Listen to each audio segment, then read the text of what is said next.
So, guten Morgen, meine Damen und Herren. Ich begrüße Sie. Wir haben es jetzt 10:45 Uhr und starten mit dem nächsten Panel, Gewalträume und Gewalttransfers.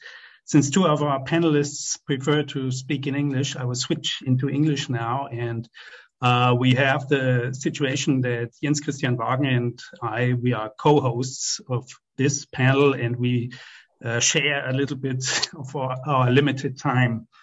In this regard, he's more focusing on the concentration camp related subjects, and I'm focusing more on my field on the occupation violence related subject. So thanks a lot for the invitation to this really interesting and important conference. Thanks to the organizer for the perfect organization. We have 120 listeners at the moment. So we just dive into the subject, which is spaces of violence and transfer of violence. I think spaces of violence is a more or less new topographical historical concept, which is, of course, related to the so-called spatial turn in historiography, but has a very specific meaning, I think, in relation to the Nazi crimes we are dealing with.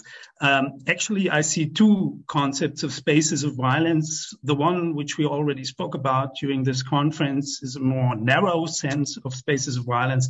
These are the actual places where violence is enacted, like camps, prisons, ghettos, execution places. So contexts of violence, topographical contexts of violence, but also context of the perception of violence, I think is important.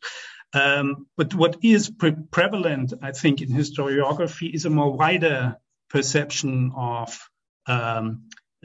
spaces of violence, in German Gewalträume, which in most cases means regions or even countries more or less infested with violence. And probably the most famous or most popular approach is Timothy Snyder's Bloodlands, of course, you know, and there is something which is a little bit similar to that in German historiography, especially by the group around Jörg Babarowski, Gewalträume.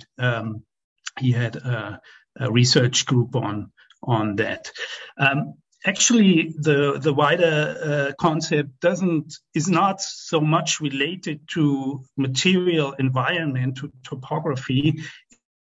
It's more about societies. And in a certain sense, when we historians look on spaces of violence, it's about continuities of violence. So regions where violence already happened, where it's important for the discourse and for the social interaction. The most famous ones are the so-called shatter zones of empires, so more or less the leftovers of the big continental empires after the First World War, in the frontier zones where there was lots of violence after the First World War and then repeatedly during the Second World War. Actually, it's a big discussion about these concepts, and I'm not always convinced as far as Timothy Snyder was concerned. I was not convinced by the Bloodlands concept because it's more or less a top-down approach to Nazi and Stalinist violence. What I think is important and leads us to our panelists is that if we look at Nazi crimes, there is a concept which is in between these smaller places where the topography is important and these broad concepts of spaces of violence, which is relating to whole societies or parts of societies. And I think that we have, especially in the occupied territories in Eastern Europe, in Poland, in the Soviet Union, to a certain extent, in Yugoslavia, bigger zones where violence is enacted, whole cities. We have regions of anti-partisan warfare. One example is the Warsaw Uprising of 1944, where the Germans started to exterminate the Warsaw population for some days, at least in 2 quarters. So I think we have we need a flexible approach to this concept. And we will hear today 4 presentations concerning this whole issue of spaces of violence, very different approaches, methodologically different ones. And I'm just presenting you the first 2, which are related to occupation history. The first thing we will hear is by Johannes Breit on Serbia as a discursive space during German occupation. Johannes Breit is a dissertation candidate at the chair of Southeastern European History at the Humboldt University in Berlin. His dissertation is focusing especially on the image of the Serbs and racist discourses in the German occupation of Serbia, 1941-1944. But he has already published a lot of other things, especially on forced labor and forced labor camps inside the German Reich. Here, especially his book on the Arbeitserziehungslager Innsbruck-Reichenau is to be mentioned, but a lot of articles relating to forced labor and forced labor camps. After that, Daniela Oschatzky-Stern will present her paper on the camps in Lithuania. Daniela Oschatzky-Stern is a postdoctoral researcher in the Institute for Holocaust Research at Bar Ilan University, and at the same time lecturer of the Holocaust Studies program of Western Galilee College in Akko. I also had the privilege to present there, and she was for a long time director of the Moreshet archives in Israel and Givat Haviva. She also published a lot on a variety of subjects around Holocaust research, beginning with a master's thesis on Joseph Goebbels, the Holocaust during the last year of the Second World War, but also on her experiences as an archivist and sources, and finally, of course, on her prevalence subject, Jewish Lithuanian partisans, and out of this she will present today. So I ask Johannes Breit to start with his presentation. Thank you, Dieter Pohl, for the wonderful introduction, and I will gladly start with my presentation on the Nazi occupation of Serbia, a discursive space of violence.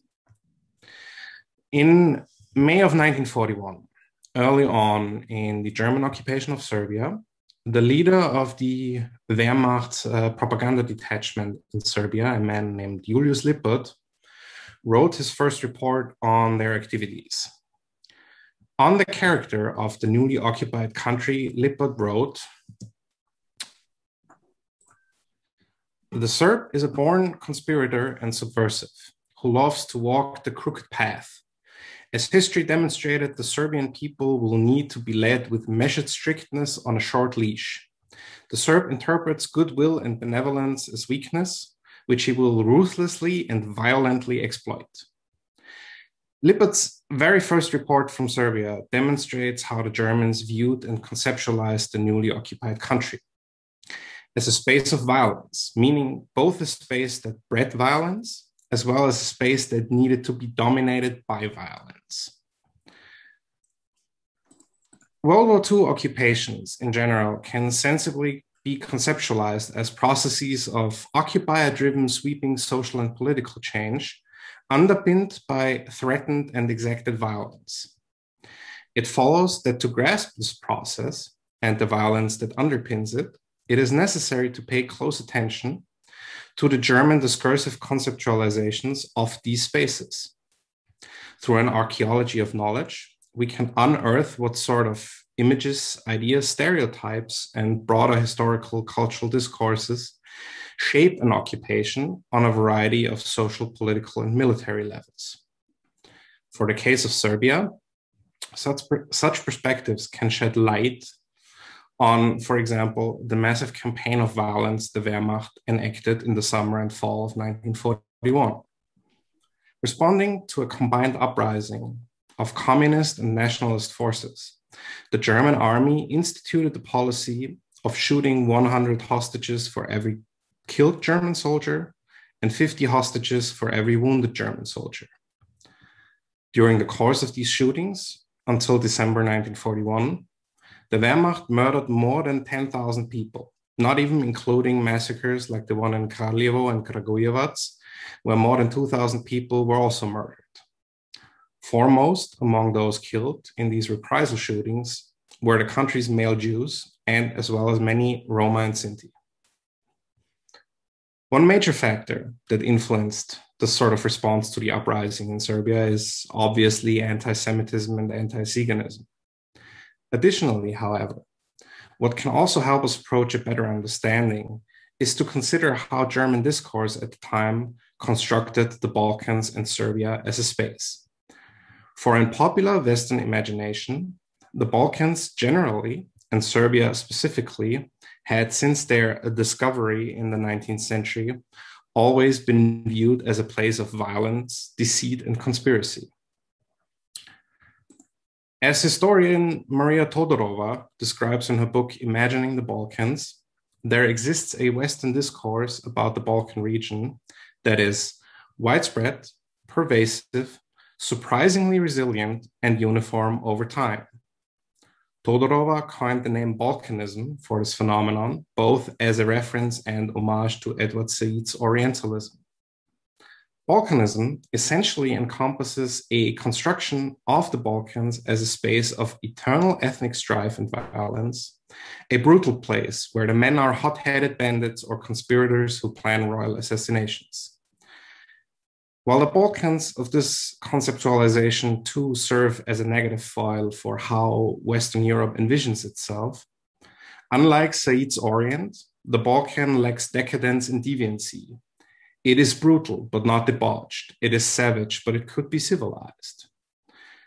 How prevalent such conceptualizations of Serbia and the Balkans was among its occupiers, and how influential such Balkanist discourse was can be gleaned from a variety of examples. One need not look further than one of Germany's best-selling authors of all time and a massive hit among Wehrmacht soldiers, the novels of Karl May. May, an adventure novelist of the late 19th and earliest 20th century, is best known for his Wild West novels starring the American Indian Winnetou, but he also wrote several books set in the Balkans as part of his so-called Orient cycle. Literary scholar Peter Brenner said of May's work that it is hard to overestimate its influence on the German idea of the Balkans. And that holds true for the so-called Third Reich as well. May's books had a renaissance in the early 30s, with sales numbers climbing to 30 million sold books in the middle of the decade. There was a separate Wehrmacht edition handed out to soldiers during their recorded during recorded discussions in Fort Hunt, Texas. German POWs would liken their experience of the East to that of the self-insert protagonist of Karl May's novels in the Wild West. May constructs an image of the Balkans as a space of violence. Most men his self-insert protagonist, Kara Benemsi, encounters are either bloodthirsty bandits, knife-wielding rogues, or appear weak to only turn out to be treacherous.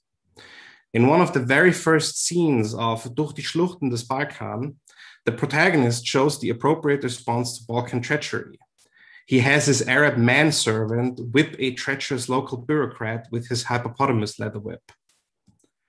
While not equipped with these kinds of whips, German soldiers of World War II took May's lessons to heart.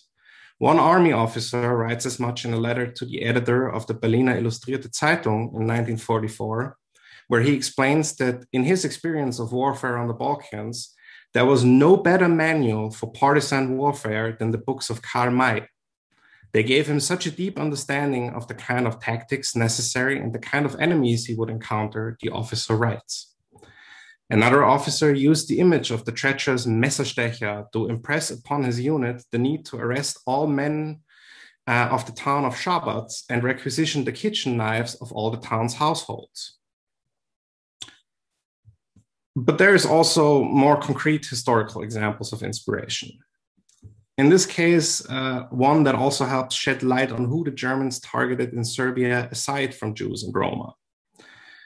While Jews in Roma and Sinti were the main targets of shooting reprisals, the German army also erected a whole network of what they called concentration camps throughout the country. There, they imprisoned the entire male population of various towns and villages to be checked for political reliability. The people kept in these camps were mostly those whom the occupiers associated with the imagined conspiracy behind the uprising. Teachers, university students, intellectuals, alleged and real Freemasons, and so forth. These people would be imprisoned in the army's camps and either be handed over to the collaborationist secret police or sent as forced labor to Germany and other occupied territories. Both the fear of conspiracy as well as the system of reliability checks in camps had a concrete inspiration in the Austro-Hungarian occupation of Serbia in World War I. The Austrians of World War I also saw Serbia as a land of conspirators. After all, the so-called Black Hand had not only murdered the Serbian king in 1903, but also assassinated Franz Ferdinand in 1914. The occupiers of the First World War sought to root out conspiracy and nationalism in Serbia through a system of mass deportation of male citizens, preferably teachers, priests, university students, and intellectuals. By the end of the first year of the occupation in 1916, the Austro-Hungarians had deported 70,000 citizens out of a population of 1.4 million to a variety of camps elsewhere in the monarchy. The occupiers of World War II were acutely aware of the previous war and occupation in Serbia. This can be gleaned from them making direct references to it, like the military commander responsible for the hostage policy, Franz Böhme, did, or by the commanders of Serbia in World War II having extensively written about the occupation in World War I, like in the case of Edmund Gleise von Holstenau, who was the Wehrmacht representative in Zagreb, and who was famous for writing the official narrative of the occupation of Serbia for the Austrian Ministry of War. While more can be said here, I want to conclude with the following. I would argue that in order to deepen our understanding of various German occupations of World War II, it is highly useful to focus on how the Germans conceptualized and viewed these spaces they occupied. Serbia was viewed both through the lens of popular culture and through historical examples as a space that both bred violence and needed violence to be dominated. To look at how this is done and its details helps in turn to better grasp the violence the Germans enacted there. Thank you. Yeah, vielen Dank, Herr Breit. Thank you also for keeping the time. Now we switch over to Daniela Ušacki-Stern. She will present on Lithuanian Nazi camps as spaces of violence, rescue, and memory. Daniela, it's your turn. Thank you. Let me just tell me if you can see my PowerPoint. Yes, but your voice is a little bit low. Maybe you turn it up a little. Okay. Is it better now? A little bit better. It could be a little bit more. Okay. I hope it will be. Yeah, I think it's fine now. Okay. So thank you so much for the opportunity to be here today. Following the German invasion of Lithuania in Operation Barbarossa, June 1941, forced labor camps and death sites were established. At the end of the war, it appeared that 90% of Lithuania's Jews were murdered. The camps, operated by the Germans with the help of Lithuanians and other collaborators, played a major role in this mass murder. In my talk today, I would like to show that these Nazi camps were not only spaces of death, extreme violence, and destruction, but also of rescue, resistance, and memory. How people lived in these camps is no less important than how they died. I will focus on 4 camps and Holocaust by bullets sites that stand in the core of my research based on testimonies and EGO documents. Einsatzkommando 9 from Einsatzgruppe B with ORPO and locals arrived Vilnius and its surroundings, searching for a suitable place to murder the Jews.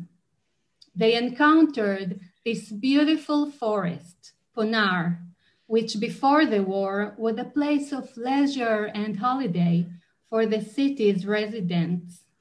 Inside the forests, there were huge pits dug by the Soviets in 1940 to store fuel tanks. On the horrors of Ponar, we learned from survivors' testimonies already in September-October 1941. One of the survivors was Tema Katz, who managed to climb out of the pit hole after being shot and with the help of non-Jewish locals, found her way back to the ghetto.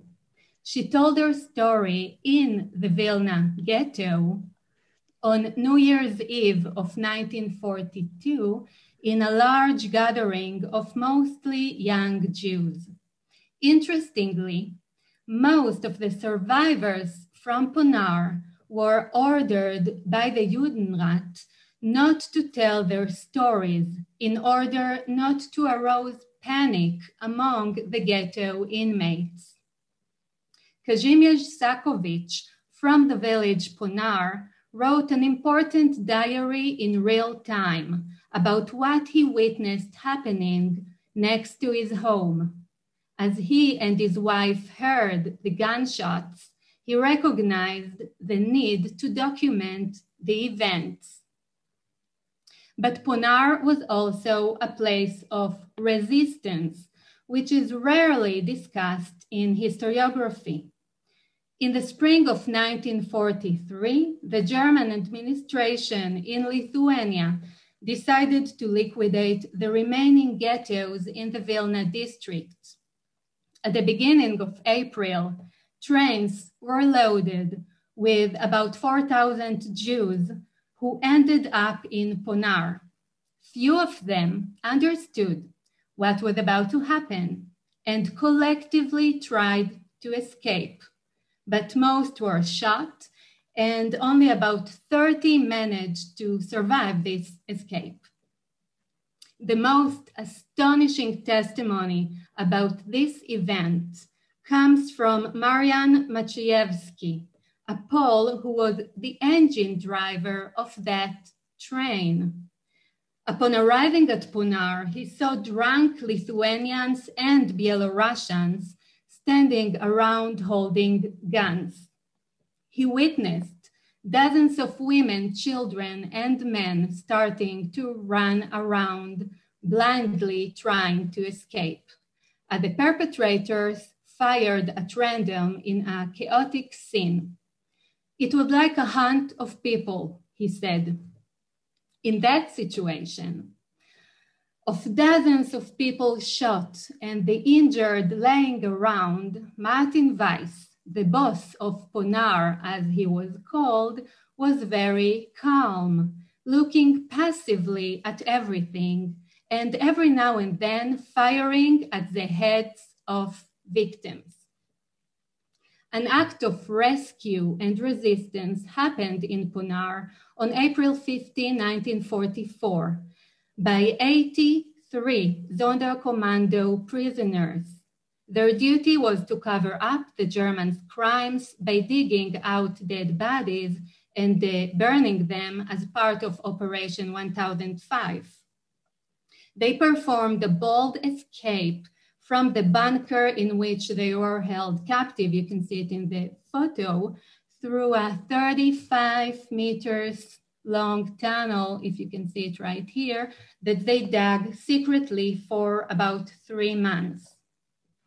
Only 12 of them survived that escape and joined the partisan units in Rudniki Forest and told their story which was published in a partisan bulletin in May 1944 in the forests. In this context, we must mention another bold escape of 64 Sonderkommando prisoners from the 9th Fort, the death site of Kovno Jews, one of 9 fortresses that were built near Kovno during the Tsarist era. They escaped on Christmas Eve, 1943, and all of them succeeded. 11 managed to join the partisan units. Jewish workers and their families worked in 2 camps in Vilna, Kailis Fur Processing Forced Labor Camp and HKP, the Military Vehicle Repair Workshop. Kailis is a neglected camp in the historiography, but we can learn about it from IGO documents such as diaries and testimonies. Oskar Glick was a Jew undercover as German. He influenced the creation of Kailis, and an eyewitness tells us this man was doing everything he can to save as many Jews as possible. His Jewish identity was revealed because of denunciation, and he was executed. HKP was a closed work camp in 2 blocks of 6-story building on Suboc Street, where workers and their families lived. Through contact with partisans in Rudniki Forest, a group of 30 HKP inmates planned their escape to the forests. But the Jewish manager of HKP, Kolish, forbid the escape out of fear that it will jeopardize all the camp inmates. In April 1944, the inmates who wanted to escape began digging an underground tunnel. However, the Jewish police discovered their plan and destroyed the tunnel. Riva Scope worked in the sewing workshop in HKP, repairing German uniforms that were brought back from the front. She had a 3-year-old son, Baruch, and he was taken from her during the Kinderaktion on March 27, 1944, at the command of Martin Weiss. After that, she lost her will to live, but was treated by the camp doctor. On July 2nd and 3rd, 1944, both Kailis and HKP inmates were rounded up to be murdered at Ponar. Few managed to escape or hid in Malina's hideouts and were saved. One of HKP survivors was Aaron Einat, a 9-year-old boy, and in his testimony, he remembered the crowdedness and hunger in the camp, but also being a kid playing with other kids in the snow and going to the secretive school that was established by inmates. He was one of about 25-30 kids that managed to survive HKP out of about 200.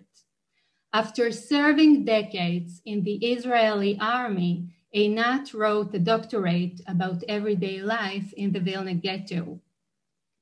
A significant act of rescue happened in HKP as Karl Plage, the German commander in charge, decided to save his Jewish workers. In 2005, he was nominated for his brave acts as righteous among the nations. To sum up, I wanted to tell you that a few years back, there was a gathering in Tel Aviv of survivors from HKP. I was present there as a historian, and I remember it was full of emotions and people argued with one another over their memory fractures, which shows that even dozens of years later, these camps remained not only spaces of history, but also very much present in the lives and memory of survivors and their families. Thank you very much. Thank you very much, Daniela. And now it's Jens Christian Wagner's turn. Okay. As the following lecture will be in German from Janine Vogel, I will switch to German now and then we will switch to English again for the next lecture. Wir gehen jetzt aus den Gewalträumen im besetzten Osteuropa in das Reichsgebiet sozusagen, und zwar in 2 Konzentrationslager, nach Sachsenhausen und nach Bergen-Belsen. Die Konzentrationslager wurden von der Forschung tatsächlich bis in die 90er Jahre hinein als abgeschlossene Räume wahrgenommen. Denken wir an Veit Pingel, der hat noch 1996 davon geschrieben, die Lager seien gänzlich abgeschlossen gewesen von der sie umgebenden Umwelt. Hannah Arendt schrieb von abgeschlossenen Laboratorien, die Konzentrationslager gewesen seien. Sowski schrieb Anfang der 90er von abgeriegelten Kosmos-Konzentrationslager und geschlossenen Sozialsystemen. Danach gab es eine ganze Reihe von Forschungsarbeiten, insbesondere zum Außenlagersystem der Konzentrationslager, aber auch zu frühen Konzentrationslagern und ihrer medialen Darstellung. Und da ist doch relativ deutlich geworden, dass von Beginn an die Konzentrationslager gewissermaßen zum Alltag der deutschen Gesellschaft dazugehörten, insbesondere aber in der zweiten Kriegshälfte die Lager immer mehr und damit auch die Verbrechen, die an den Insassen begangen wurden, in die deutsche Gesellschaft hinein diffundierten, am Ende dann eskalierend mit den Todesmärschen, die sozusagen die Grenzen zwischen Lagern und Umgebungsgesellschaft komplett auflösten. Den ersten Vortrag heute wird Frau Vogel halten, die an einer Dissertation über die Endphase des KZ Sachsenhausen sprechen wird. Danach hören wir von Helena Hurak einen Vortrag zum KZ Bergen-Belsen, das ja erst 1943 gegründet wurde. Insofern hat das auch zwangsläufig etwas mit der Endphase der Konzentrationslager zu tun. Frau Vogel, darf ich Sie um Ihren Vortrag bitten? Haben Sie eine Präsentation?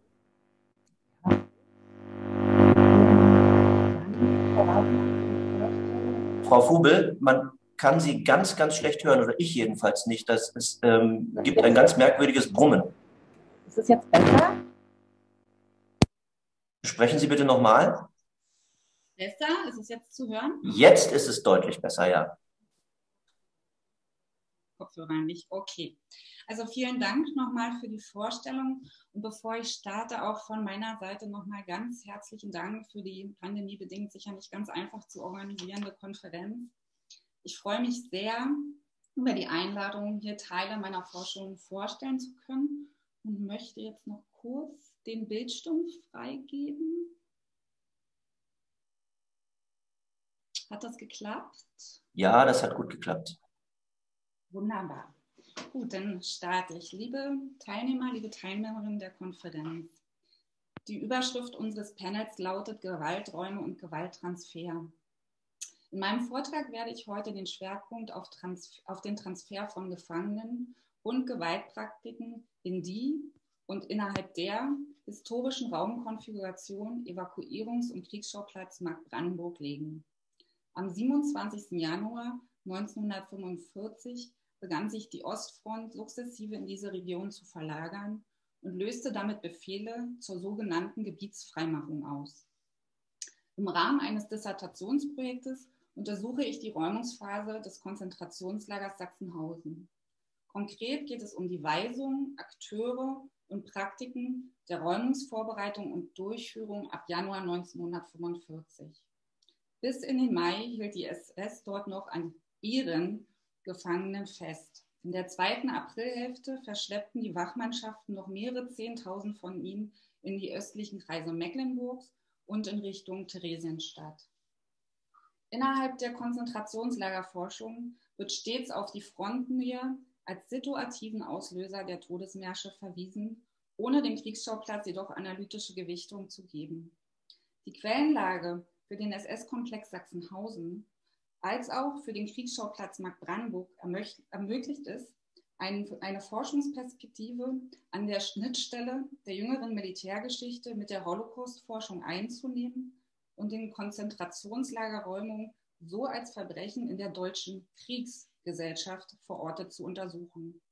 Anliegen meiner Forschung ist somit, diese Verbrechen nicht nur als Gesellschaftsverbrechen einer Volksgemeinschaft am Ende zu fassen, wie Martin Clemens Winter oder Sven Keller dies überzeugend tun, sondern diese darüber hinaus auch explizit in den Kontext der deutschen Rückzüge und der hierbei begangenen Verbrechen zu rücken.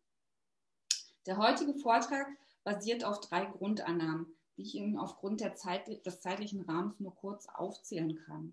Weiterführende Literatur dazu finden Sie auf den Folien. Im Anschluss an das von Susanne Kruss entwickelte im Anschluss an Susanne Kruss fasse ich Kriegsschauplätze als eigene Raumkonfiguration extremer Gewalt. Zweitens untersuche ich den situativen Moment der Verlagerung der Ostfront in die brandenburgische Region und deren damit verbundene Verlagerung auf das Gebiet des sogenannten Altreiches. Dieser Kriegsschauplatz und dessen militärisches Hinterland war von Beginn an durch eine deutsche Vernichtungskriegführung gekennzeichnet, die sich ab Januar 1945 somit im wörtlichen Sinne als Terror nach innen richtete. Damit soll Betonung finden, dass der Begriff der Endphase einer der deutschen Perspektive Erwachsener ist, der vor allem der juristischen Entschuldung der Nachkriegszeit diente. Für die Mehrzahl der dem deutschen Besatzungsregime zuvor ausgesetzten und in das Reich verschleppten Zivilistinnen und Kriegsgefangenen greift dieser Begriff als Erfahrungsbegriff zu kurz. Und auch für die sowjetischen Kombattantinnen stellte der Kampf im Januar 1945 eine Fortsetzung des seit Jahren gegen sie und ihre Angehörigen geführten Vernichtungskrieges dar. Dritte Grundannahme ist, dass sich im Anschluss an das Kuschsche Konzept vom Kriegsschauplatz und die Grundlagenarbeit aufgreifend, welche Johannes Grossmann und Fabian Lemmes für die Evakuierung im Zeitalter der Weltkriege bereits geleistet haben, also in meiner Forschung ein analytisches neues Modell entwickle, nämlich das des Evakuierungsschauplatzes. Sowohl der Erste als auch der Zweite Weltkrieg waren durch fleckendeckende Evakuierungsmaßnahmen gekennzeichnet, die neben dem Abtransport der eigenen Bevölkerung immer auch den von Gefangenen betrafen. Letzterer ging als Sicherungsmaßnahme konzipiert, in der Regel der Schutzmaßnahme der Bevölkerung voraus. Im Deutschen Reich unter nationalsozialistischer Herrschaft wurden hierfür, wie Sie der Folie entnehmen können, kriegsvorbereitend und kriegsbegleitend, jetzt haben wir die Richtlinien, genau, kriegsvorbereitend und kriegsbegleitend mehrere Handlungsanleitungen entwickelt. Der Evakuierungsbegriff sollte auf Weisung des Propagandaministeriums dabei aufgrund seines defensiven Charakters explizit vermieden werden. Alle diese Richtlinien enthielten Vorgaben zum Abtransport oder Umgang mit den in den zu militärischen Operationsgebieten erklärten Räumen verorteten Gefangenen, die einzelne Räumungsbefehle für Haftstätten und Zwangslager unnötig machten.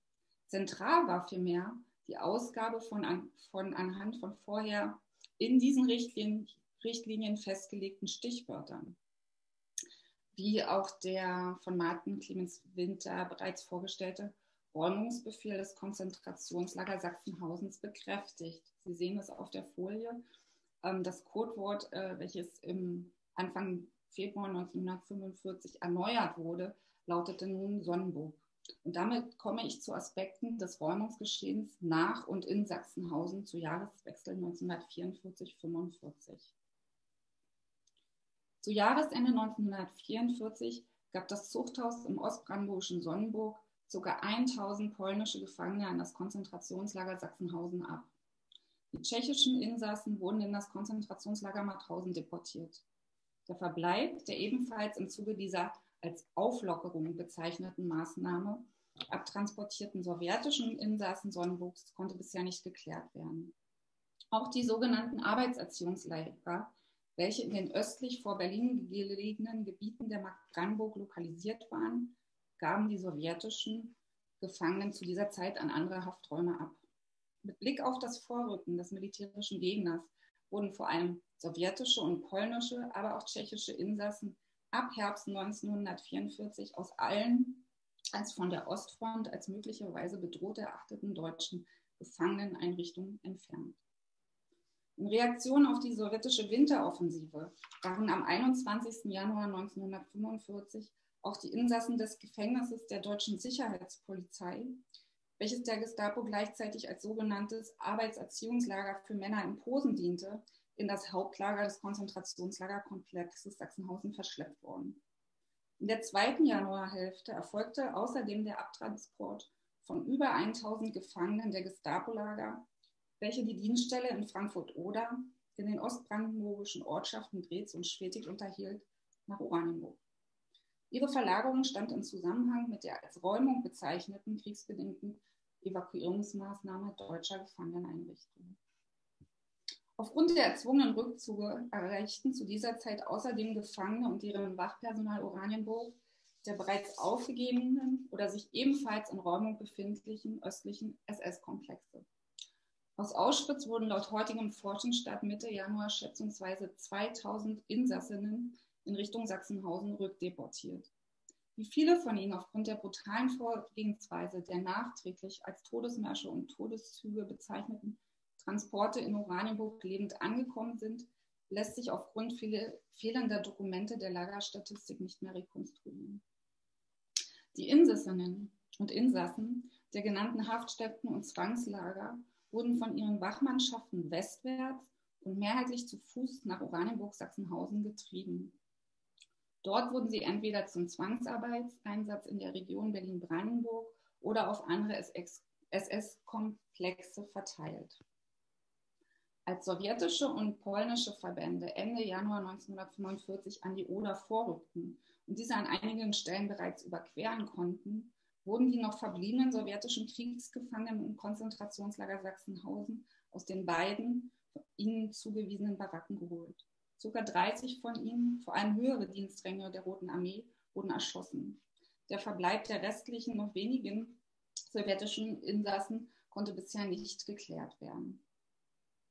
In Reaktion auf das sowjetisch-polnische Übersetzen an der Oder fand zeitlich synchron an mehreren brandenburgischen Orten Massenerschießungen statt.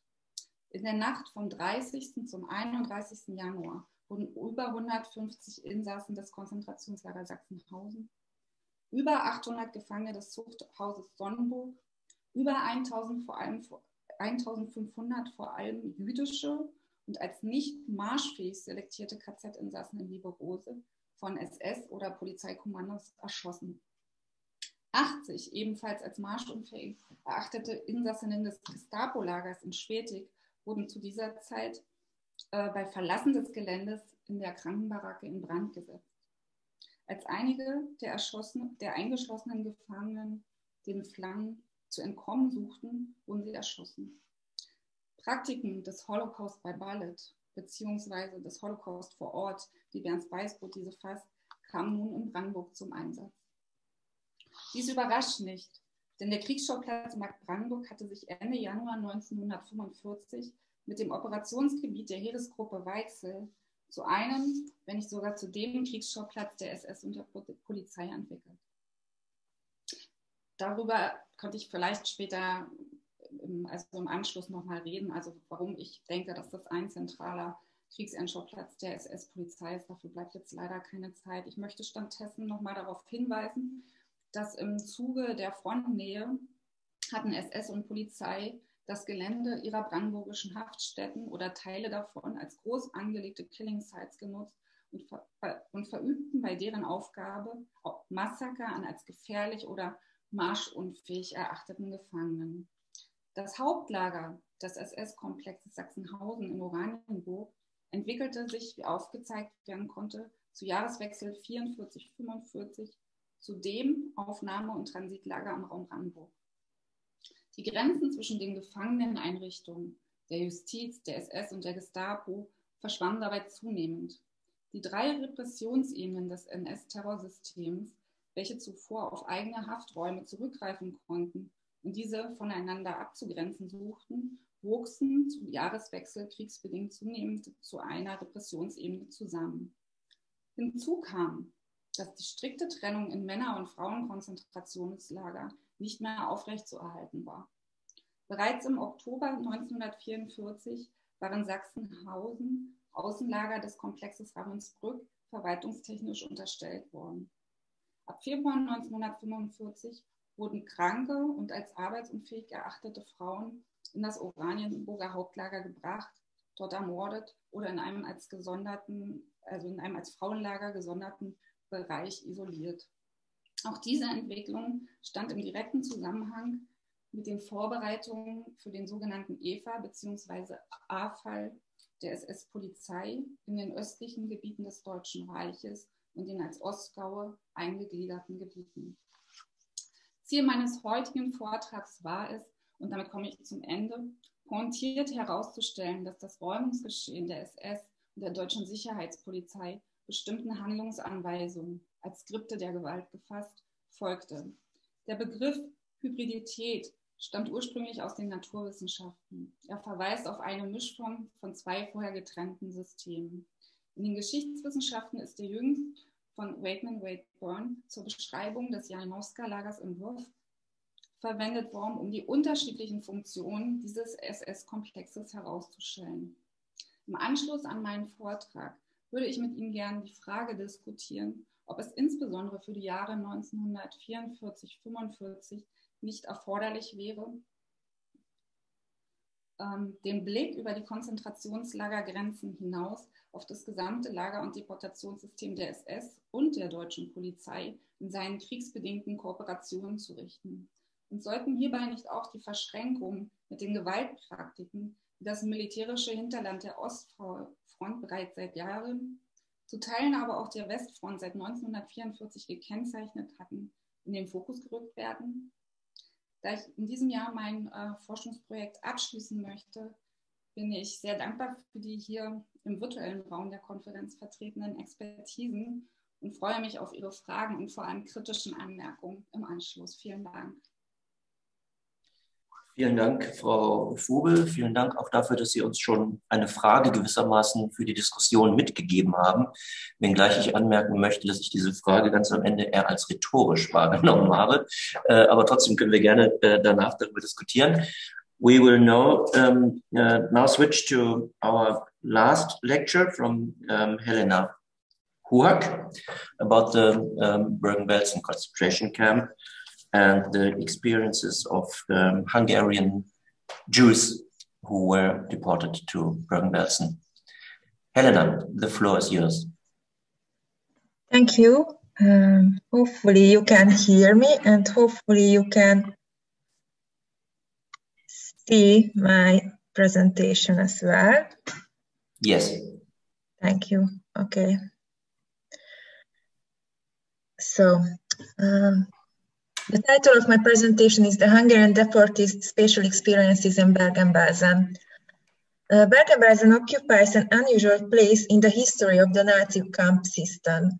However, historians primarily approach the history of the camp from the perspective of liberation as part of the British narrative of the Second World War. The accounts of the camp inmates are almost absent from the international, mostly English language publications. This is particularly true in the case of the Hungarian Jews.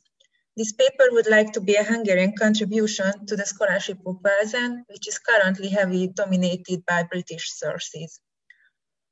The place attachment can offer an insight into the camp life of the Hungarian deportees because their experiences were strongly space-related due to the different camp sectors of Bergen-Belsen. Hungarian Jews were placed in two camp sectors, the Ungerlager or Hungarian camp, that was a part of the exchange or special camps, and the prisoners camp, mainly the women's camp. This inquiry examines what was the role and significance of places, natural and built environment in perceptions of the diarist Margit Hollander and the correspondent Magda Székely and her father Károly Székely. Margit Hollander spent only a short time in Bergen-Belsen in summer 1944. She was transported to Salzwedel in early October, where she was liberated too, but some weeks later she was transported back to Bergen-Belsen DP camp. She recorded her perceptions in writing and drawings too, in which one of the key elements is the forest. Forests such as the pine forest surrounding Bergen-Belsen played an important role in Nazi ideology, although forests have historically been associated with loss, hiding, and stories hidden from the outside world. From the aspect of environmental history of the Holocaust, Tim Kohl explores the forest as a place of mass murder and as a refuge for Jewish partisans. In both cases, the forest provided the camouflage offered by dense vegetation. My main inquiry is what kind of imaginations and associations are revealed about the forest in the narratives of Margit Hollander. We can read about 3 pine forest experiences related to 3 different periods. 2 are pertaining to the arrival of the diarist to Bergen-Belsen, and the 3rd one related to the DP camp. Upon arrival from Auschwitz, the sight of the North German pine forest caused a bad feeling for the diarist due to the fear of the unknown, generating fear of death. As she wrote, the leaves of the trees move, strange hills and pits emerge among the trees, everyone feels bad. This forest looks so scary, I saw graves in my imagination, I became very scared, this is death, I thought to myself, we will be executed here, end quote. The connection between death and the forest has already appeared in her previous notes about Auschwitz. The forest, just as the blankets around the crematorium, did cover up the killings. However, this was not a stable attitude. The diarist's emotion about the Belsen pine forest underwent a rapid transformation during the hours of arrival. Shortly thereafter, Margit and her companions entered the camp. A surprise awaited them here. Then we heard the clatter of pots. I was the next in the line. A nice, shiny new tin pot was pressed into my hand. I could not believe my eyes. This is for one person. I'm dreaming. This cannot be true. In Auschwitz, 5 or even 15 of us ate, or rather drank together from a pot at the same time. The total unsuitability of the camp space for human life has also been expressed in the lack of equipment too. Opening her own pot gave her back a small space of human housing and meant dignity, which changed the perception of the forest. She wrote that we went back to the camp, the road takes us through a forest, our sad march continues surrounded by gunmen, the delicate pine scent among the pine trees lined up along the way. The desire is overwhelmed, I wish I can only walk freely alone again. The diarist was guided by her inner feelings. When she was afraid, then the forest became frightening. When she was homesick, then the trees echoed her longing. Moreover, the duality in which the forest could serve both the persecuted and the persecutor is present in the background of her impressions. First, the forest symbolized the violence, and after the freedom.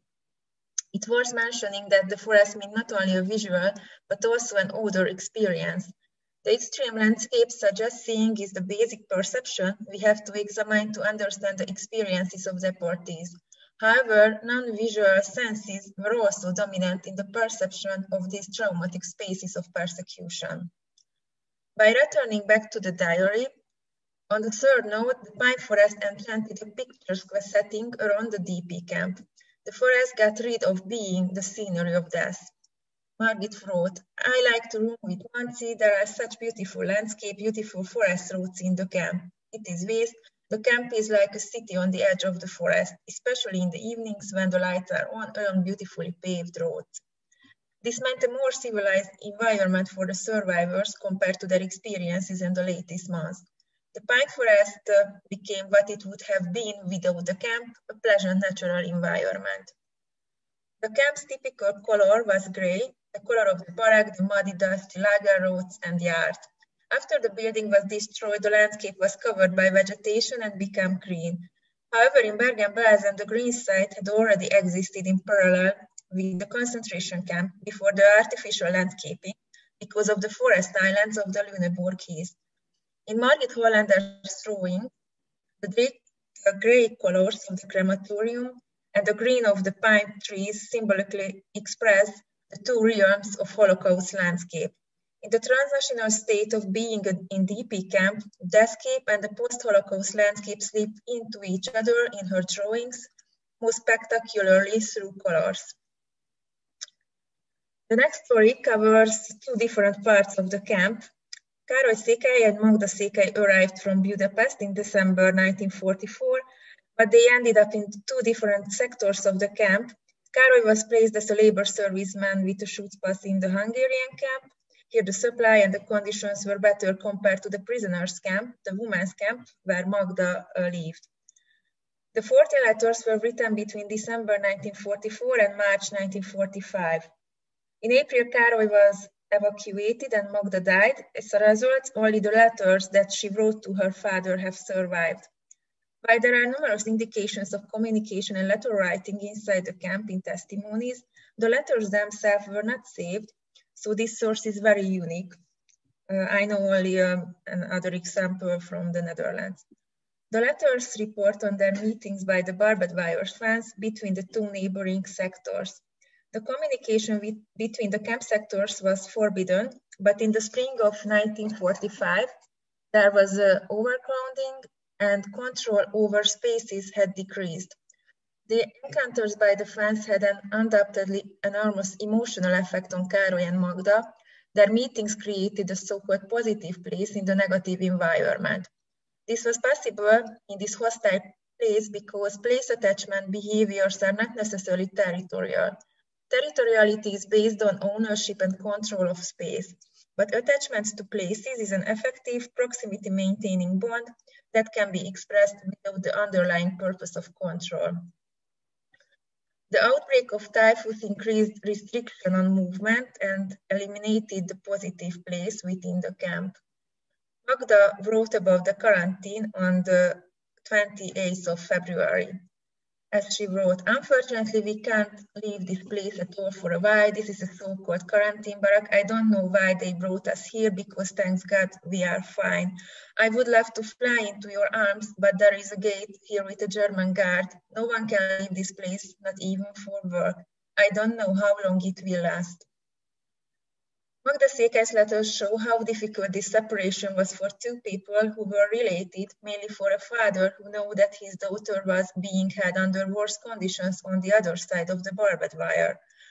The existence of the Hungarian camp gave the opportunity to Károly to provide some support, clothes, foods, or cigarettes for Magda. And the overcrowding made their meetings and illegal letter writing possible. But the chaos and decline of the conditions also resulted in starvation and outbreak of the typhus. Magda's last letter, written on 5th of March, is full of desperation and fear. As she wrote, "Daddy, only you can help us. I don't know what will happen. There is an epidemic too. My feet are swollen. I can barely walk. We can't drink any water here, but we are always thirsty. This is terrible. I say your name at night. Can't you hear it? Daddy, help me. I'm waiting for you in terrible desperation," and so on. Eventually, Magda probably died in March or in April 1945 by typhus, and Károly Székely was evacuated from Bergen-Belsen on 7th of April. Overall, by reading the survivors' experiences and impressions, we can see how the perception of spaces, built and natural environment changed. These texts represent the history of the camp from a unique perspective. They are related to the different sectors of the camp and cover different periods, so they further a more nuanced understanding of the complexity of the camp history of Bergen-Belsen. Thank you. Thank you very much, Helena Huak. So we can start our discussion now about the 4 lectures. Perhaps we may begin with the first 2 lectures.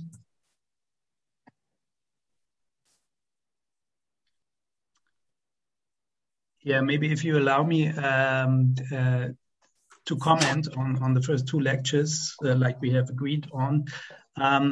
I thank you very much. We have very interesting papers, and it's very multifaceted approaches to the concept of space. And we see that the concept of space of violence, first of all, is it's very different categories. People perceive it differently. And as we've seen, especially from Mrs. Frubel, it's a dynamic concept. So it's not a set space like camp environment with barbed wire and so on. It's a dynamic process due to military action, to the movement of the fronts, but also due to individual experiences. So how people, where they are when they escape and when they are in these labor commands. This leads me to a general question: is space of violence, is it more a term or is it really a concept? So everybody has his own space in a certain sense. And so what do we learn about it when we use the category of space? We have fully acknowledged that it's extremely important, and it's a perspective we have neglected for a long time. But I see now such a specter of different approaches, and that brings me to the first presentation by Johannes Breit. He speaks of a space of discourse, which is not or only indirectly related to a specific geographical, topographical thing. Of course, it's attached to Serbia, but the Serb discourse, how I would call it, is not related to the country itself. So it's not. It's a cultural discourse, and it has more a space within, for example, German or German-Austrian perception. First thing I want to say, it's really important that we turn our attention a little bit away from Poland and from the Soviet Union, including the ex-territories, and go back to Yugoslavia. Unfortunately, there are only very few research works in German language, like Walter Manoschek's book, which opened more or less this subject to a certain extent, and we have a little bit more focus on Croatia, and where I'm working in Klagenfurt, of course, on Slovenia than on Serbia. So that's extremely important, because we see if we come from this concept of space of violence in a broader sense, Serbia is such a space, especially at the end of 41, beginning of 42, then the whole anti-partisan war moves to Croatia, Bosnia, and so on and so forth. My first commentary is about this, what is specific about anti-Serbianism. We had some discussion about anti-Slavism, and the concept of anti-Slavism pops up every now and then. There is, as far as I see, no real systematic research on that. There were early publications like Jerzy Boreja on the anti-Slavism of Adolf Hitler, and most of it is not very, in the methodological thing, very impressive. The big problem with anti-Slavism is it was a very flexible concept. On the one hand, it was broad cultural discourse within German-Austrian society. On the other hand, for example, it was no problem to integrate first the Croatians as allies, which perceived themselves as Goths also, as far as I remember. And later on in 44, all the Slavs came into the Waffen-SS, the Ukrainian division, and so on, the Latvian units, and so on and so forth. So what's distinct about anti-Serbianism, or how is it related to anti-Slavism? The second thing is, I consider I'm more a historian of history of politics. It's very the interaction of this discourse and the actual events is very political to me, and we see it especially if we look at the turns which happen. For example, new research has shown that Nazi Germany was pretty close to Poland. So there were good relations, and the later general governor, Hans Frank, who really was a killer of Poles during the war, he gave lectures at the University of Warsaw in 1934.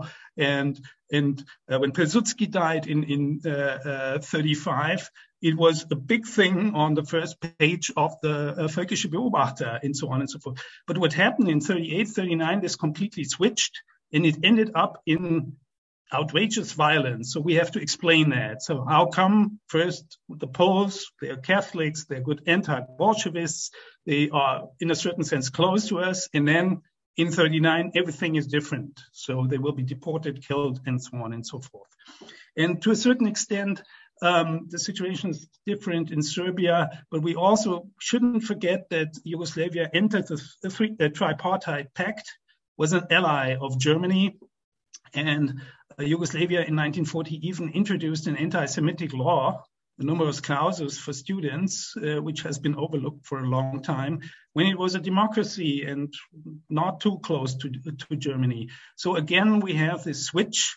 And, you know, Hitler planned to invade Greece, but he didn't plan to invade Yugoslavia. This came only after the coup of March 1941. And then this whole propaganda machine started to roll, and the anti-Serbianism was put on the agenda again, which is, of course, a repetition of 1914, as you properly made. That's the thing. And the last thing about discourse is, of course, the Orientalism approach. Of course, this is related to the whole Orientalizing of the Balkans, which has a long history. On the other hand, we see, for example, the Muslims in Greater Croatia were allies of the Germans, and because they were allies of the Ustasha. And if you talk about Orientalism, you have to talk about Islam. That's a crucial element of it. But actually, the Muslims were on Hitler's side.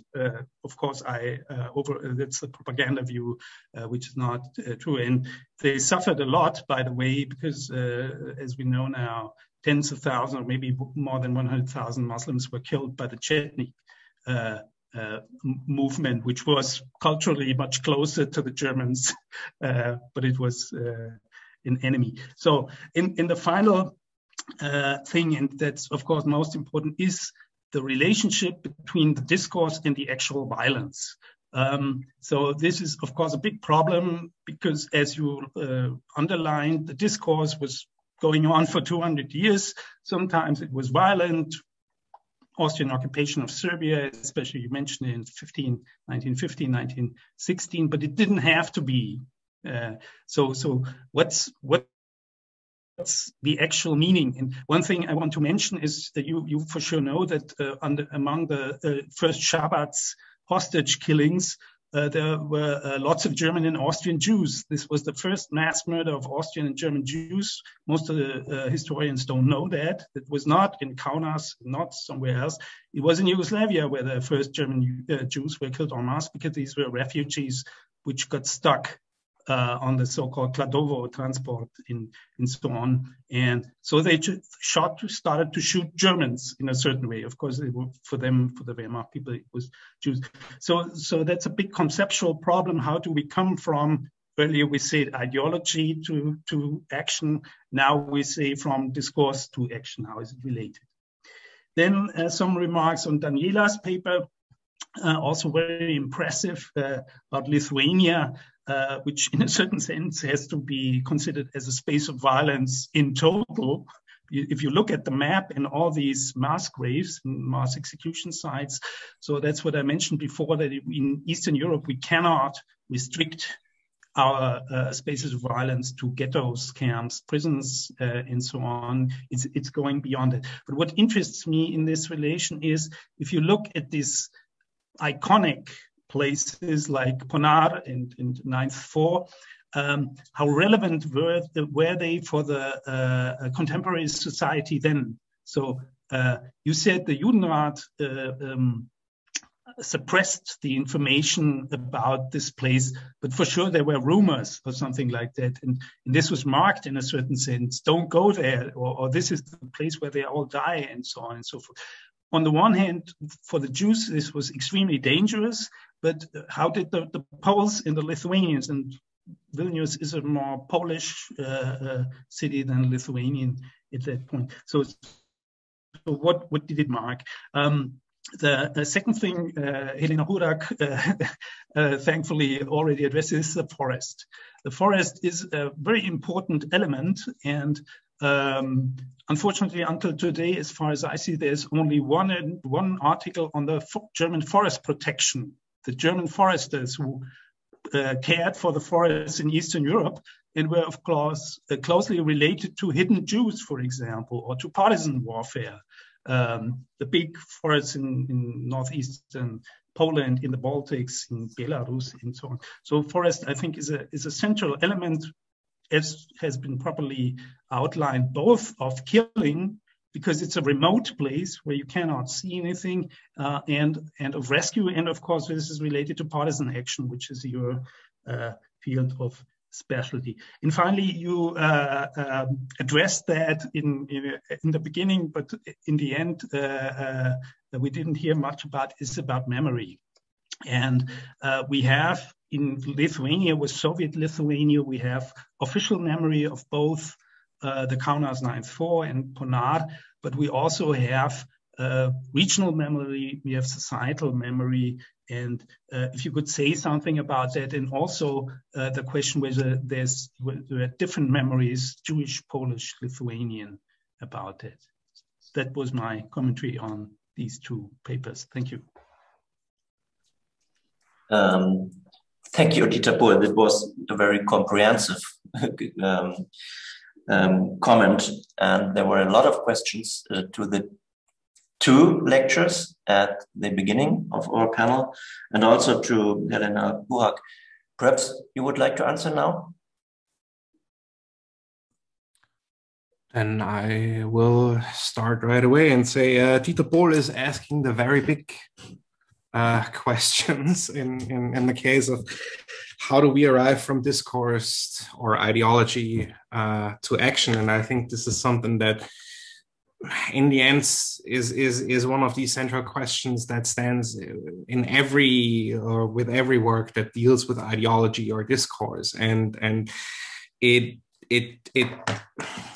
in the end, what as a historian can say honestly, you only provide one approximation that deepens an understanding of what has happened and enlightens one detail versus another, because it would be far from me to claim that I have the ultimate answer of why German individuals in Serbia committed violence. I think that what the discursive concept and the concept of a discursive space can achieve is to give us a more organized insight into how people conceptualize the place they went and what kind of concepts they had in their head to help them organize and deal with the reality they encountered. Because for German soldiers going to Serbia, they are obviously in a situation that for them is new and one that is unusual. And through a mix of ideological disposition, this discourse, how their officers treated them, what kind of things the political leadership wanted, the violence comes into play. And I think discourse is one step there, because how Hans and Franz from Cologne and Vienna conceptualized the Balkan they went through a lens of having read Karl May, as they discuss in the recorded conversations in POW camps, I think can help put a further mosaic stone into why they tended to commit violence, or why they were more open to orders of committing violence against the population, as well as against the Kladovo transport of German and Austrian Jews, which they did not see as such. They had no kind of awareness or at least acknowledgement of these people being their Landsleute, if you will. And in terms of what plays into this discourse being political, I would very much agree, because I think that it's discourse is not just something that exists, but something that also must be formed and reaffirmed constantly. And what gets formed and reaffirmed, at least from a political side, which is not the end all be all of what lands in the discourse, but that is a very much political act where certain things that are present within ideas, images, and stereotypes can be activated and and basically put to the forefront, made hegemonic in the discourse. I think we see that with Poland as well, where once the war starts, older stereotypes, older ideas, older tropes get put on display again and put out again, or how when the war with the Soviet Union starts, already familiar tropes and things that are related to the Judeo-Bolshevik trope that originated in World War I and at the end of World War I get also reused and reapplied. So I think we need to understand discourse also as something that is that can be influenced and specifically formed in that way. And I think the anti-Serbianism versus anti-Slavism, I think anti-Slavism is hard to pin down beyond a certain set of very broad ideas of like the Asiatic hordes coming, or the threat from the East, or the people in Slavic countries being a colonial people. Beyond these very broad tropes, I think it makes almost always more sense to focus in on certain specifics. And I think for the Serbian case, what really stands out there is that there is this discussion of there being a natural tendency to be bandits in the Balkans due to the history of Chetnik activity in the Balkans and of resistance towards the Ottomans. And the other thing is this idea of treachery features very, very large in how the Germans conceptualize the space, and that really influences their policy, as well as the very early and very brutal retribution towards the population. And also how the occupation of Yugoslavia is organized in the first place, because the Serbian treachery towards the monarchy that made the pact with the Axis is used as the justification of why Serbia, as one of the very few territories outside of the Soviet Union, needs to stay under Wehrmacht control virtually indefinitely for the rest of the war. They do have a collaborationist government and such, but the Wehrmacht is the commanding political entity in Serbia versus many other territories in the former Yugoslavia, or also Greece. Orientalism and the Muslims. Yes, I think that the interesting thing with Todorova is she says that Balkanism is very distinct from Orientalism in that it's also about a very concrete place, versus the Orient, which is a very broad place and conceptualized more along the lines of, for example, Islam.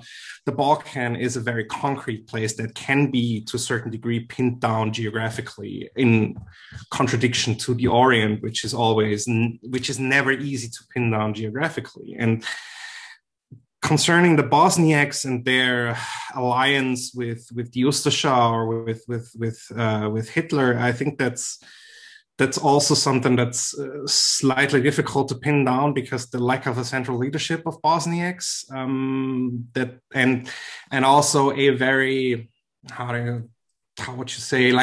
a very pragmatic approach towards alliances on part of the Nazi leadership, in terms of I think that, if I remember correctly, and Dieter Bohl, you are the expert on this, on the Soviet Union, is that there, at first, members of the Asiatic republics were practically also killed by the Einsatzgruppen, but later on we do see Central Asian Waffen-SS-Verbände with Muslims as soldiers. So I think there's a very pragmatic relationship there that gets afforded to almost every group except Jews and Roma and Sinti.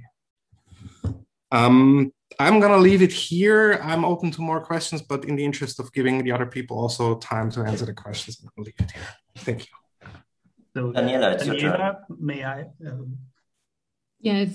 So thank you so much for the important comments. And yes, I think that Lithuania as a whole is a space of violence in its entire, like you said.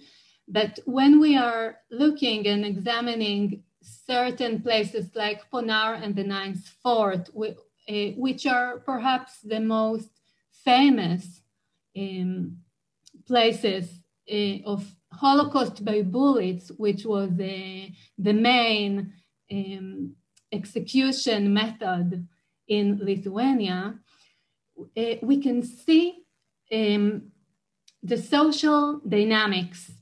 And also this connects me to the what you referred to with the non-Jewish population. So you've got this dynamic between the Jews. Lithuania was very Jewish, so to say. Vilnius was referred to as the Jerusalem of Lithuania, with a lot of religious studies and the youth movements. It was really a center for Judaism. And once the Germans occupied this place, we can see a shift in the dynamics. We see the Lithuanians. Some of them are collaborating without even the Germans present. You know, like you mentioned in the initial days in Kovno, for example, we've got this well-known pogrom, and in other places less known, but also in the Shavli area, for example, and also in Vilnius itself. Also, something that characterized the Holocaust in Lithuania is that it happened very fast, without the Jews even knowing what's going on. People were kidnapped on the streets. At the beginning, mostly men were kidnapped, also by Lithuanians. So not Germans, Lithuanians collaborating, and sent to Ponar already in July 1941. Less than a month after Operation Barbarossa began, people are being killed in Ponar. And the people, the non-Jewish locals in the surrounding area, like Sakovich, for example, who wrote the diary, witness what's going on. The locals in Ponar, which were interviewed, and I have to mention the organization Yachad in Unum, for example, that interview non-Jewish locals who witnessed the crimes in the Holocaust. So Sakovich and other non-Jews locals witness what's going on. They're speaking about hearing gunshots all the time for days until the night. They are speaking about the smell of the burning bodies in later phase. So everyone is involved in this Holocaust of the Jews in Lithuania. Some Lithuanians who were anti-Nazis were also murdered in Ponar and other places. But to give you the example of Sakovich, and also speaking about memory, like you rightly asked, the diary of Sakovich was well known. It was present in the Jewish Museum, but when it was published, only in 1999, so very, very late. Why? Because the government did not want to emphasize the involvement of Lithuanians in the killing of Jews. And we see it in other examples as well. For example, the first memorials that were erected in the Ninth Fort in Ponar didn't mention the Jews. They only mentioned the Soviet civilians. And there was no plaque in Hebrew, for example. Only in later years, the memorials, the monuments started to be in Hebrew and in other languages. For example, the memorial in HaKapeh today. It was done, not a lot of people know it. Who financed the memorial? A Jewish survivor who was an Israeli survivor who had some money, and they raised money together, and the memorial in HaKapeh that is now, I showed you in the picture, was built. In Kailis, we don't have until today any plaques. So also you can see the involvement of survivors in commemorating those places. I want to say something about the forest, which is my favorite topic, obviously.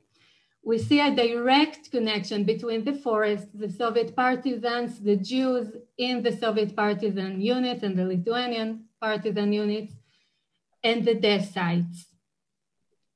You know, in this, on the one hand, people knew what's going on in Ponar, okay? They knew what's going on.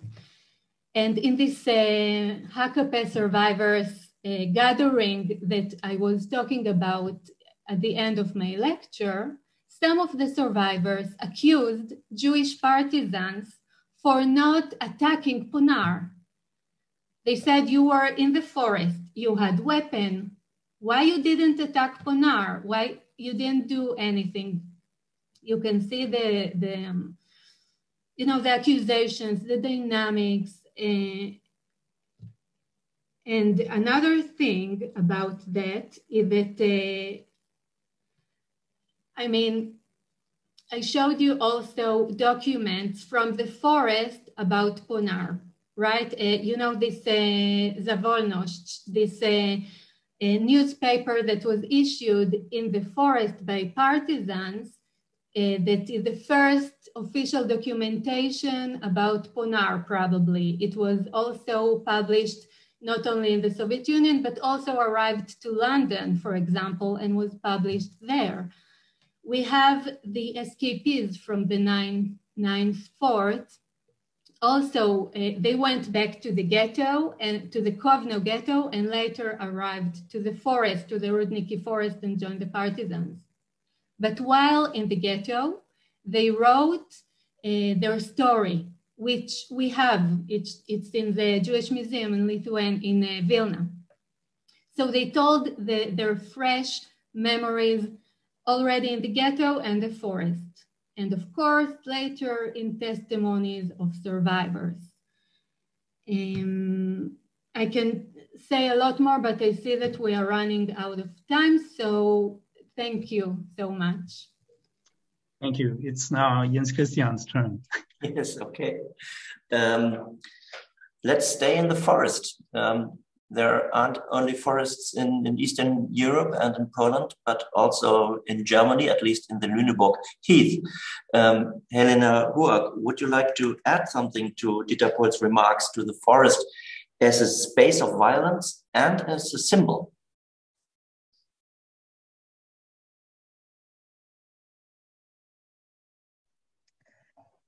Thank you for the question. It's a very interesting topic for me too, because the forest appears regularly in the testimonies and diaries of survivors.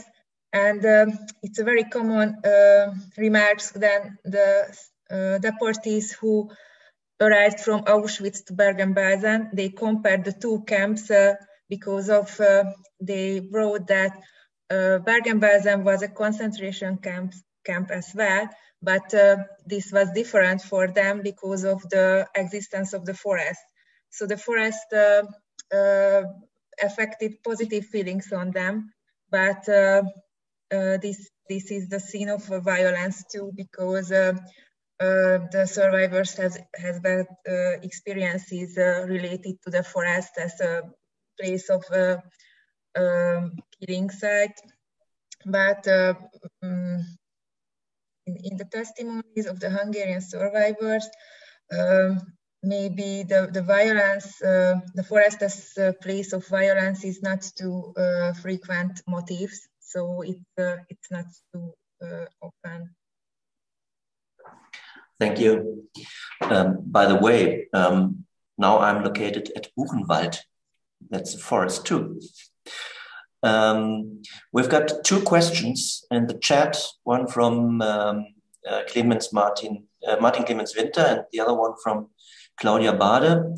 And we will come to these questions. But first of all, I have some remarks on the lecture of Janine Vogel. Frau Vogel, ich habe vorhin gesagt, das ist mehr oder weniger eine rhetorische Frage gewesen, dass wir die verschiedenen Lagersysteme oder Haftstättensysteme, so müsste man vielleicht besser sagen, tatsächlich nicht isoliert, sondern als Gesamtsystem betrachtet. Trotzdem gibt es ja sozusagen in den Subsystemen nochmal Sonderräume gewissermaßen. Und meine Frage wäre, wie die SS eigentlich auf die Entgrenzung des Gesamtsystems in den Subsystemen reagiert. Werden da sozusagen besondere Räume hergestellt? In Bergen-Belsen haben wir es mit einem sehr geschlossenen System von verschiedenen Teillagern zu tun. Wir haben es vorhin gehört, mit dieser absurden Situation, dass Briefe von einem Lager in das andere geschrieben werden und eigentlich Vater und Tochter durch einen Zaun getrennt sind. Aber dieser Zaun ist tatsächlich undurchdringbar.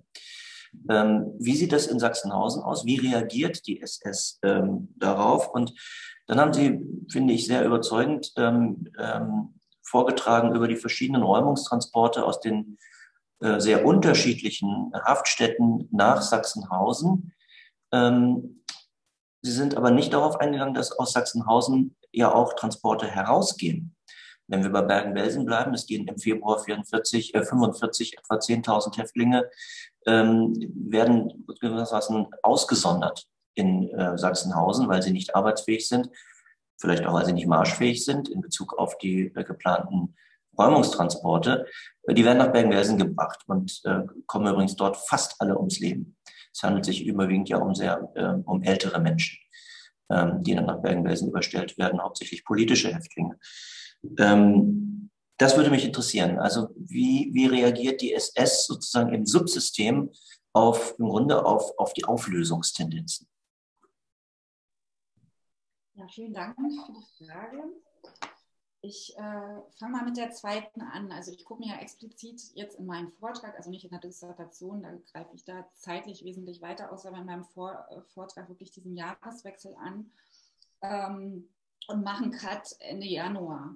Was die SS natürlich tut, ist vor allem ab Februar Tausende von Gefangenen auf andere Lager, genauso wie sie es beschrieben hat, halt abzutransportieren oder ich nenne das auch weiter zu deportieren. Also da kommen, da wo es noch möglich ist, Züge zum Einsatz. Vielfach wird aber auch zu Fuß getrieben. Genau, da ist Bergen-Belsen ein Ankunftsort oder ein Ort, der erreicht werden soll. Da ist aber auch Buchenwald und auch Mauthausen sind Lagerräume, in die weiter deportiert wird. Das Problem aus Sicht der SS, und da spreche ich aus Sicht der SS, ist, dass in dem Lager im Januar über 70.000 Menschen sind. Das heißt, das Lager ist absolut überfüllt. Und die SS versucht gerade im Februar und im März mehrere tausend Gefangene so loszuwerden, um in ihrem Gespräch zu bleiben, und bringt aber auch vor Ort wirklich mehrere tausend als nicht transportfähig selektierte Gefangene um. Also sie macht genau das. Ich konnte das in meinem Vortrag wirklich an 2 Stellen nur punktieren. Ich habe es ein Aufnahme- und Transitlager genannt, und mit Transit meine ich genau diese Weiterverlagerung. Und genau, oder eben auch, dass in andere SS-Komplexe weiter deportiert wird. Das konnte ich heute nicht weiter ausführen. Das setzt aber vor allem auch, also Astrid Ley hat dazu ja auch schon publiziert, setzt vor allem im Februar ein. Mich interessiert wirklich der Moment, als die Oder erreicht und überschritten wird. Und das erste Mal, das kann ich dazu nochmal ausführend sagen, es ist der erste Alarmbefehl geht raus. Also eigentlich soll das Lager Ende Januar schon geräumt werden. Der kann aber zurückgenommen werden aus Sicht der SS, weil die Rote Armee und die polnischen Verbände an der Oder stehen bleiben und die SS dadurch noch mehrere Monate Zeit bekommt, ihre Verbrechen fortzuführen. Genau, die zweite Frage war, wie sieht es in dem Raum aus? Es ist genauso, wie Sie andeuten, Herr Wagner. Das Lager wird zoniert. Also ich habe das benannt. Es gibt 2 Baracken, in denen noch letzte sowjetische Kriegsgefangene sich im Januar befinden, obwohl eigentlich diese Lager schon geräumt werden sollten. Das sind hauptsächlich Offiziere gewesen, die dort als am sichersten verwahrt erachtet wurden und die dann zum Großteil auch ermordet werden. In dem Moment, wo diese Räume leer werden, werden diese 2 Baracken genutzt für jüdische Gefangene, die dort isoliert werden. Also es wird noch nach Rasse aus Logik der SS separiert. Gleiches passiert in dem Moment, als im Februar Frauen in den Komplex kommen. Es wird ein neues Frauenlager etabliert, also auch eine Extrazone. Das heißt, in dem Lager in Oranienburg sind bestimmte Zonen der Isolierung besonders gefährlich oder ein sogenanntes Sonderkommando, wie es dann auch im Februar in Sachsenhausen etabliert wird, darf die Gefängniszellen nicht mehr verlassen, um halt diese Gefangenen, die sich an den Krematorien zwangseingesetzt werden, wirklich auch von den anderen Gefangenen zu separieren, damit die den anderen Gefangenen nicht sagen können, was sie dort jetzt über 2 Wochen tun müssen, bevor sie eben auch vor Ort in Sachsenhausen ermordet werden. Also das kurz und knapp im Rahmen unseres Zeitfensters. Kurz und knapp ist ein gutes Stichwort. Wir nähern uns unserem Ende, das eigentlich spätestens in 10 Minuten sein soll, dieses Panels. Ich lese mal schnell die beiden Fragen vor, die ich eben erwähnt hatte, dass sie bereits vorliegen. Und dann gibt es noch von Wolfgang Schmidt eine Frage. Ich sehe gerade aber, dass Dieter Pohl da schon etwas geschrieben hat. Ich würde jetzt erstmal die Frage von Martin Clemens Winter kurz vorlesen und vielleicht gleich auch die von Claudia Bade und Sie bitten, Frau Vogel, die beide dann gemeinsam zu beantworten.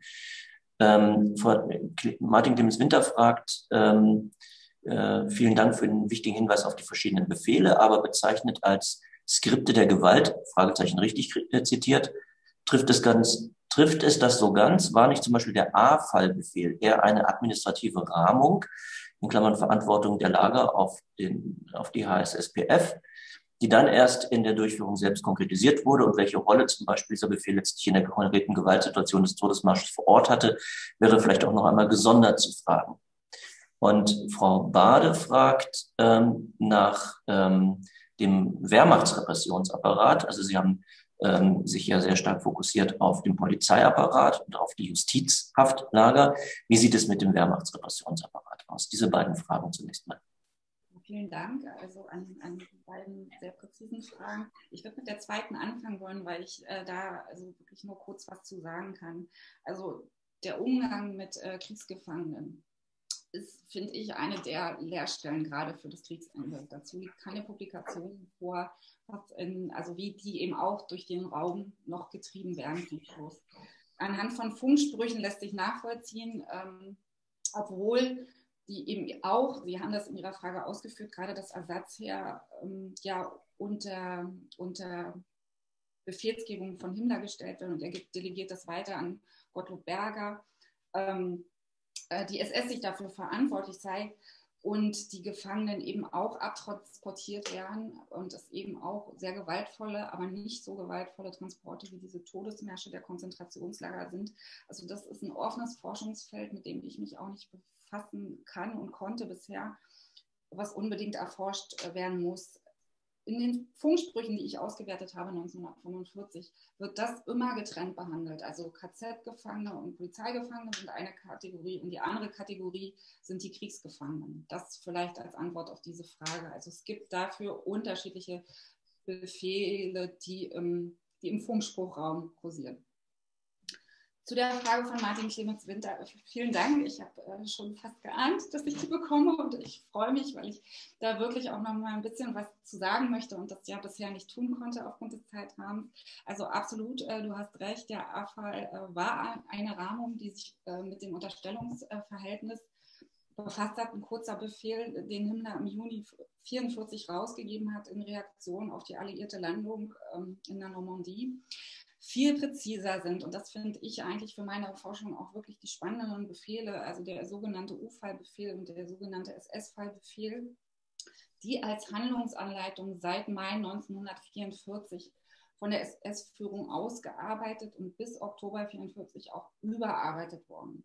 Das ist ein mehrseitiger Befehl, der ganz klar Handlungsanleitungen angibt, in Bezug auf den Nordraum entwickelt wurde. Also die SS-Polizei hat damit gerechnet, dass es jetzt auch eine Landung über die Nordseeküste gibt und da wirklich explizit ausführt, was hat mit den Gefangenen auch im Raum, also was hat mit den ausländischen Zwangsarbeitern zu bestehen, was hat mit den Gefangenen in Polizeigefängnissen oder eben sogenannten erweiterten Arbeitslagern und auch mit den KZ-Insassen zu passieren. Dieser Befehl in seiner Endfassung ist in 350-facher Ausfertigung im ganzen SS-Polizeiapparat kursiert. Und, das ist für mich so spannend, er ging auch an die Reichsverteidigungskommissare. Und Emil Stürz als Gauleiter und Reichsverteidigungskommissar in Berlin stand im Verteiler, das heißt, er bekam das auf den Tisch. Wenn ich aber von Skripten der Gewalt spreche, und das ist ein Begriff, der kommt aus der Pogromforschung, dann gucke ich mir einerseits diese Handlungsanleitungen an, die ihm vorlagen, aber natürlich muss ich diese situativen Momente genauso in die Analyse der Gewaltdynamiken, Dieter Pohl hat das ja auch genauso benannt, einbeziehen. Und was ich in Sachsenhausen dann so interessant finde, also es liegt einerseits der Erfahrungsbericht der SS vor, wo die Erfahrungen der Transportführer und der Wachmannschaften zusammengesammelt werden und als Handlungsanleitung für künftige sogenannte Evakuierungstransporte gelten soll. Aber wir haben in den Wachmannschaften, in Sachsenhausen war es eine ganze Kompanie, die aus Auschwitz in den Komplex Sachsenhausen eingegliedert wird.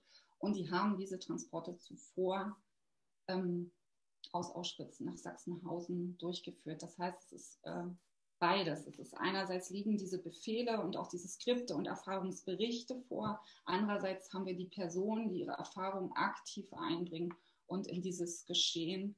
Und anhand meiner akteurszentrierten Untersuchung kann ich das auch für Sachsenhausen nachvollziehen. Also wer da irgendwie zum Schluss auch Transportführer wird, das sieht man an dem, wer bekommt die Leitung für die Transporte. Also da wird auch auf dieses Erfahrungswissen zurückgegriffen. So viel dazu. Danke. Vielen Dank, Frau Vogel. Die Fragen von Wolfgang Schmidt haben sich, glaube ich, geklärt, indem Dieter Pohl nebenher das im Chat beantwortet hat, nämlich die Frage nach dem Rechtsstatus des Generalgouvernements. Are there any more questions? Dieter Pohl. Yeah, I have a question to Helena Huhak in her impressive piece. There's one space of violence which we haven't really addressed, and unfortunately it hasn't been addressed in research too, and that's the transport. The wagon, we could call it. Axel Drekoll has made a statement at the beginning about the freight wagon and its role. It's one of the icons of Nazi crimes history, not only for the Holocaust, but we have wagons for transporting Soviet POWs, probably all of the 5 million POWs, Soviet POWs were transported by wagons and so on and so forth. But we don't have a really structural analysis of both the Reichsbahn system, the railway system, and the experience. There's one book, Susanna Gigliotti, which addresses that a little bit, but I mean, it's really one of the most common experiences of all Nazi victims. Did you come across experiences of the wagon during your research? Because especially the Jews from Greater Hungary, they were deported through all over Europe, more or less, to Auschwitz, and like the ones you mentioned, went to the next camp and then comes the evacuation and so on and so forth. Is there any reference in your material on that? Thank you for the question. It's a very complicated story in the case of the Hungarian deportees, because As we know, there were special wagons from Hungary, the so-called Kastner train, to where people so-called get on the train because they think they will escape to Switzerland, and this happens actually. So this transport is very specific, but there are transport from the countryside, there are transport from other camps to Bergen-Belsen as well, and there are some transport in December from Budapest too. This is very late transport, and passengers, so-called passengers of this transport, haven't got experiences being in ghetto, so they arrived to the camp from the so-called Yellow Star House from Budapest. So the deportees has very, very different experiences, and this influenced their experiences on the wagons as well. So they get very different informations about the Holocaust, and the most special case was the Kastner train. And as I read the testimonies, interviews, and diaries, the existence of violence on the train is not typical. Mainly the physical problems, the overcrowding, and the known factors are very frequent on testimonies, but the violence mainly related to the arriving to the camp, and the existence of violence mainly focuses on the built environment, the space between the barracks and in the barracks, and the role, the Appelplatz and so on. So that's my experiences. Thank you. Yeah, thank you. I think we made it exactly. It's 12:30. So thank you all very much for a very multifaceted but space-related panel. And we switch now into German. So Zeit für die Mittagspause. Laut Programm geht es um 14 Uhr dann weiter. Und ich danke nochmal allen Panelistinnen und natürlich den Organisatoren. Alles Gute. Von meiner Seite auch ganz, ganz herzlichen Dank an die 4 Vortragenden. Thank you so much. Thank you. Bye, and see you at 2 p.m.